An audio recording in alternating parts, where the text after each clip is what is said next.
ओम नमः सिद्धेभ्यः ओम नमः सिद्धेभ्यः ऋडमो अरिहन्ताडं ऋडमो सिद्धाडं ऋडमो ऐरियाडं ऋडमो वज्रायाडं ऋडमो द्वे सपसाहुडं।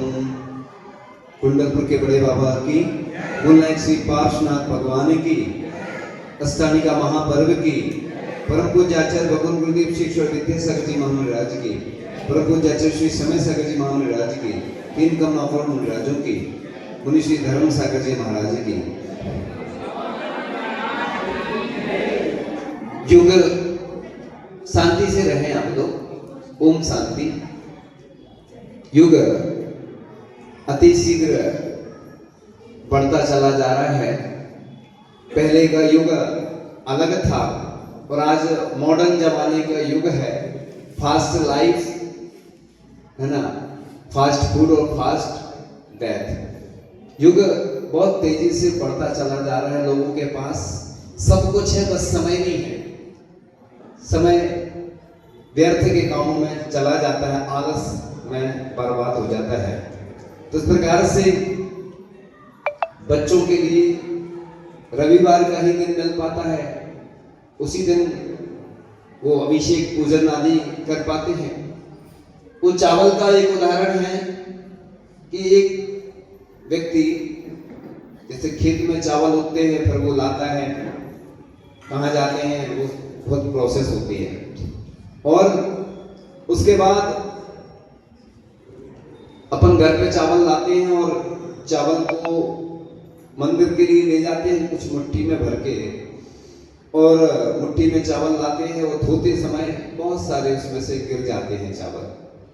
और फिर थाली में आ पाते हैं पूजन की, और पूजन की थाली में से जब स्थापना करते हैं तो गिनती करती ना 3 3 9, ऐसा कोई गिनती का कुछ नहीं रहता है। कोई लोग से स्थापना करता है, वो विषय अलग है।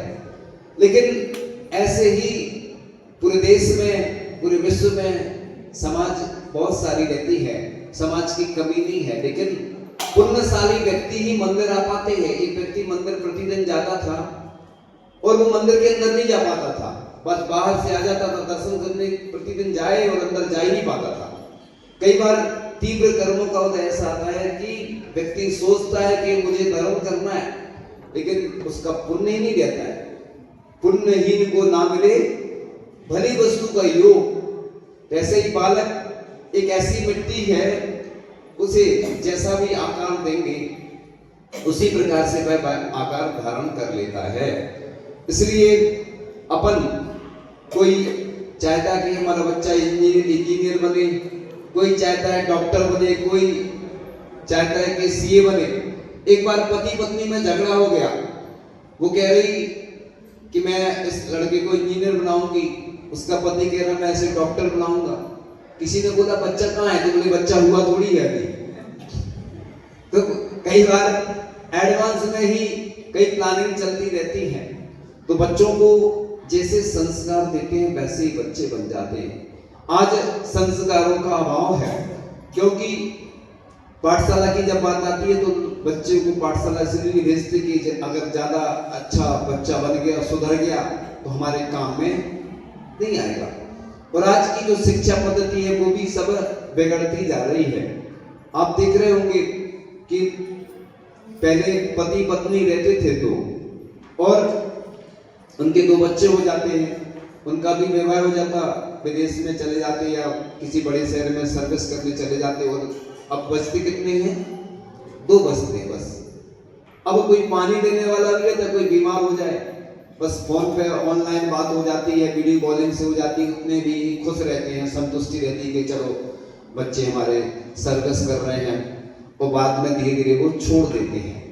एक बार एक माँ थी और सर्विस करती थी वो, और अपने बच्चे को उस नौकरानी के भरोसे छोड़ जाती थी।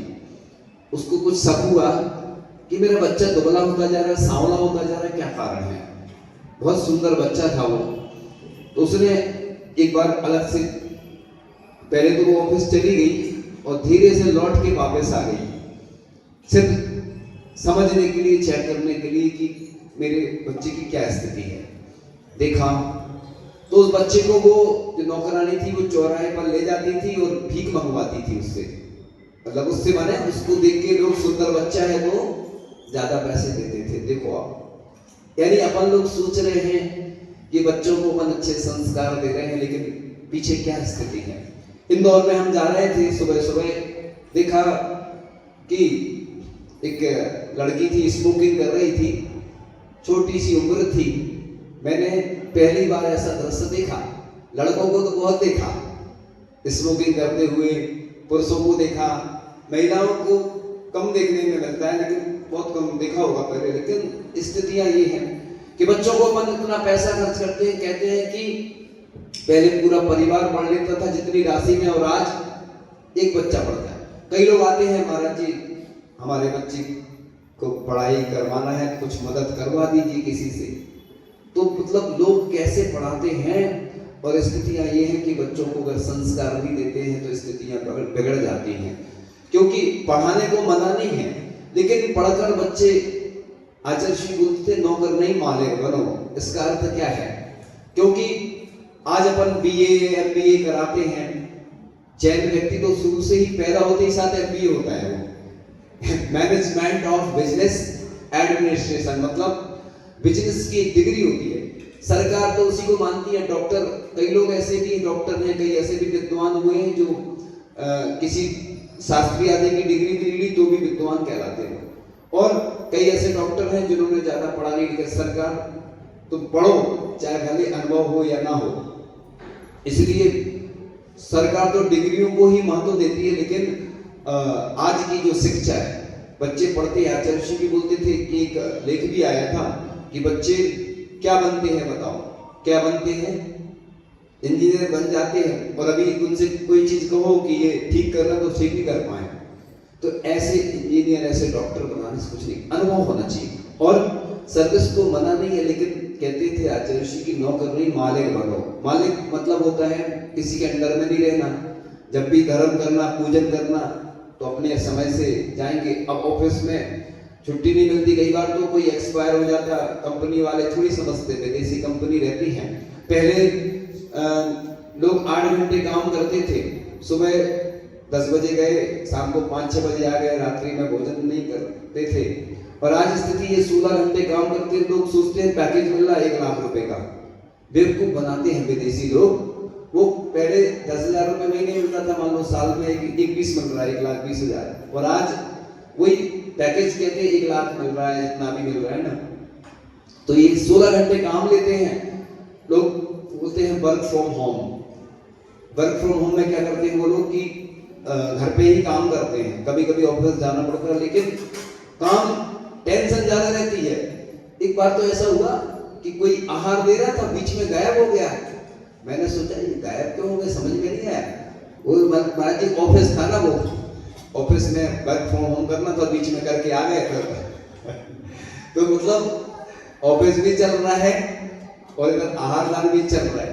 तो स्थितियां ऐसी हैं कि अपन किसी भी व्यक्ति को अपन शिक्षा के क्षेत्र में आगे बढ़ाते हैं तो वो आगे बढ़ जाता है, लेकिन इधर शिक्षा में तो आगे बढ़ जाते हैं, लेकिन जो समय है वो व्यर्थ चला जाता है।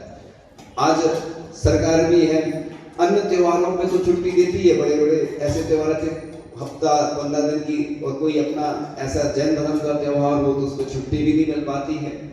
तो स्थितियां बदलती जा रही हैं। अपन को लगता है कि हम बहुत सुखी हैं, ये तो बात सही है। कोरोना काल में देखा गया कि सर्विस वाले बहुत अच्छे रहे, बिजनेस वालों को परेशानी ज्यादा हुई क्योंकि उनका बिजनेस बंद हो गया, और रविवार को छुट्टी मिलती है, अन्य समय छुट्टी मिलती है, सुख सुविधाएं मिलती हैं। कुछ फायदे हैं तो कुछ नुकसान है। तो उत्तम खेती, मध्यम व्यापार, जघन्य नौकरी, तो जघन्य नौकरी को कहा है। इसलिए हर व्यक्ति बस एक ही टारगेट रहता है, पढ़ाई का क्या रहता है कि बस सर्विस करना है ना, अच्छी सर्विस मिल जाए, उसी चक्कर में वो पूरा समय निकाल देता है।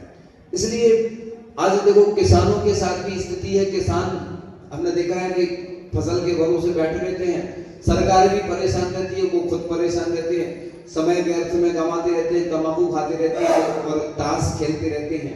लेकिन जैन व्यक्ति कम से कम प्रतिदिन दुकान तो जाता है, यानी उसका व्यापार चले या ना चले 12 महीने उसको चिंता रहती है कि अभिषेक पूजन किया और वो दुकान पर समय से पहुंच जाता है। तो इसलिए ऐसा नहीं सोचें, किसी का देखो भाग्य नहीं रहता है ना, तो बात अलग है।